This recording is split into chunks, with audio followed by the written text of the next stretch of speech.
All right, welcome back. I repositioned the camera. You can see a little bit better here.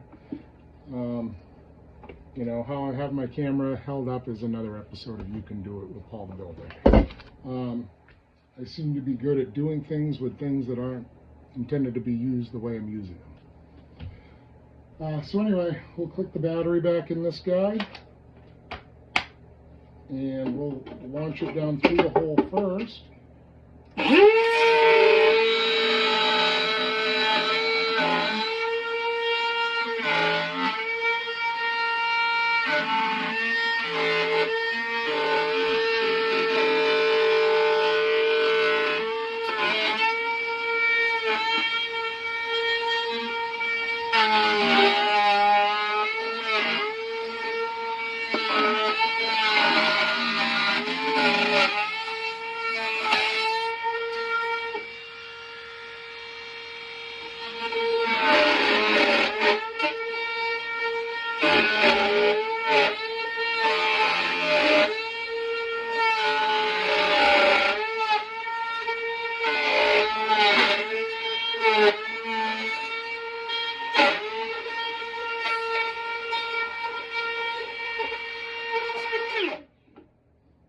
Alright, it's loud, I'm old, I don't use safety equipment because I'm stupid. Use safety glasses and earplugs, man. So let me just pull this barrel out. This is my kitchen island. The barrel is right here next to me, and I'm going to dump all this out.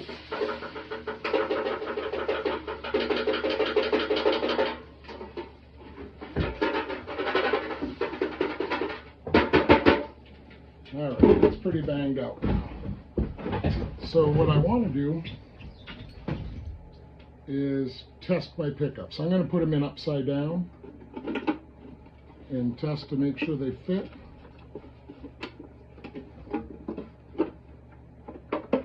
And that one sure don't, so that will need a little bit more work on this corner here. Let's try the other ones. Yep, that's not going to fit. I can see I shaved that corner. Alright, so I believe the issue to be that the diameter on my bit is wider than the radius on the pickup. So in essence, it's not cutting the corners deep enough.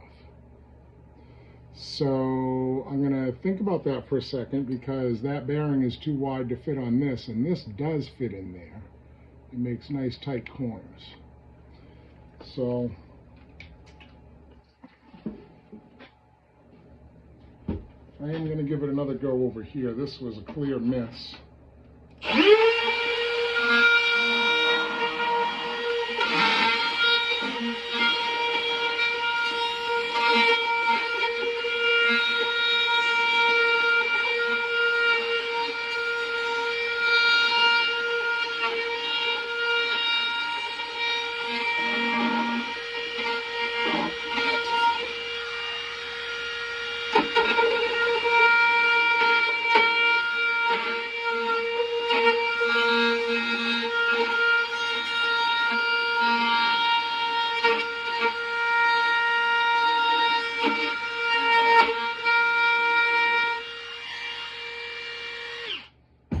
So what I did was I lifted a little bit, because it looked like it was binding up on some Milorganite down in the bottom of the hole there, and that bit is so long. It's for a bigger router, so it kind of sticks out far. I don't know if I have the adjustment in this little trim router to bring it further in. Anyway, so I pulled it out and I tipped it wider, so it cut these a little bit wider. So let's try them again. It's all trial and error. I've never done this before. Just figuring it out. You want them to fit nice and good. And it does. Look at this. Fits nice and good. So I can take this, well, you know, it's got all the fucking wires on it, pardon my language, but well, I guess it'll work. Yeah, so it fits nice and good in there. Let's see how these bad boys do.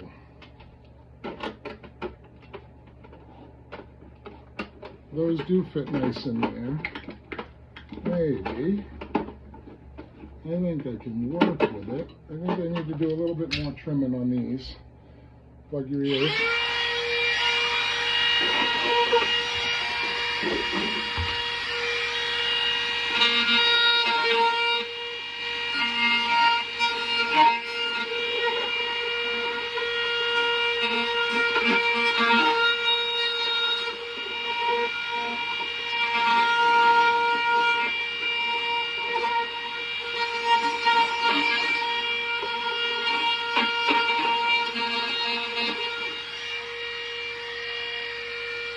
3 years, I'm still not used to where that power switch is. It's crazy. So that one already fit good. We didn't modify it. This one, picking up all the metal because these things are magnetic. But, yep, and yep, we're good. So, we're going to release the body from the can. Ooh, excuse me. Release the body from the can.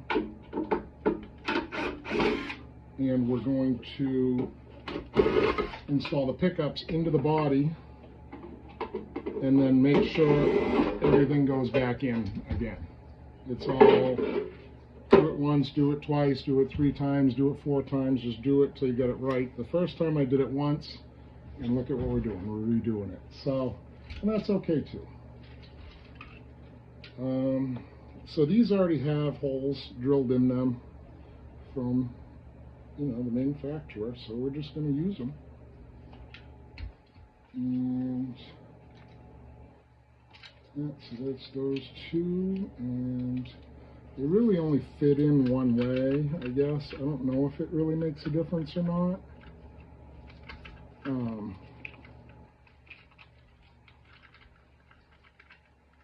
I'm not going to put the springs in them right now. We're just doing a test fit.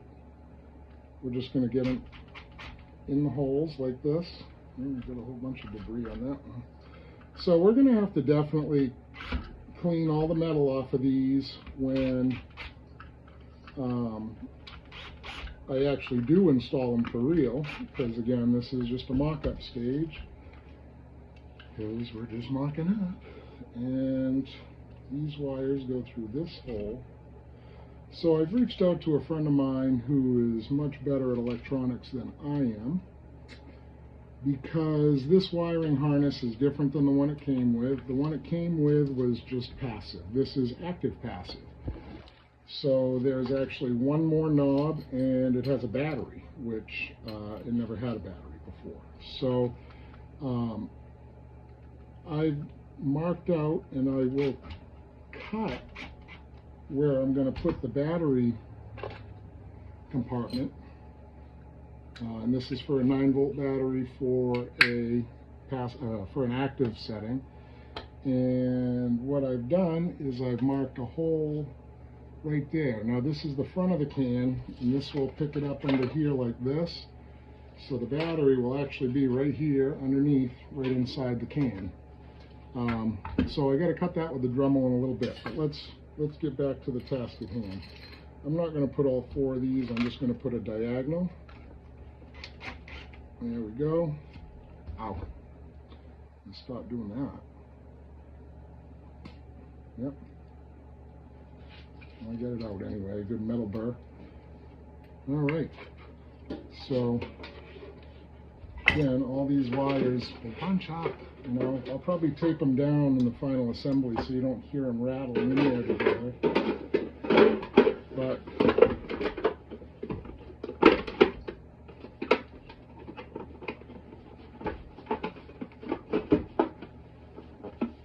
it's going to work. Yeah, it is. It's going to work. All right. So let's put this back in.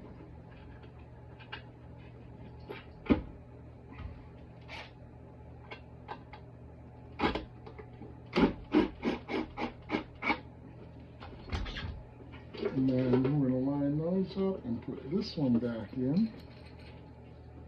So one of the things we have to mock up is for the bridge.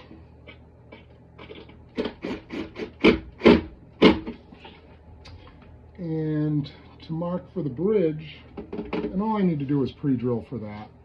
I don't need to actually mount it right now. Again, I still have to fill the holes in the body. I want to fortify it. There's all kinds of bullshit in here. Yes, sir. Let's get rid of the trash. These little tiny black things, those are for that. Yep. Alright, so we got to put the neck on. So we actually need, we're just going to put 2 neck bolts. We're not going to put L4. We're going to diagonal, so we got one up high, one down low, and one on each side, you know, so we don't have any issues. These screws are going to be the death of me. So, let me just move some stuff out of the way here. And it's just going to be groovy. I want to put the I don't know, fucking bushings, whatever you call them. Now these are just going into existing holes. When I do the final assembly, I'll probably put a little bit of wood glue in them, just to fortify everything. Because, you know, the goal is to make playable instruments. So I know from the original build that the measurement from the bottom of the neck to the top of the bridge, let's get these strings out of here, because as you remember, we didn't do these the other day, we just kind of didn't.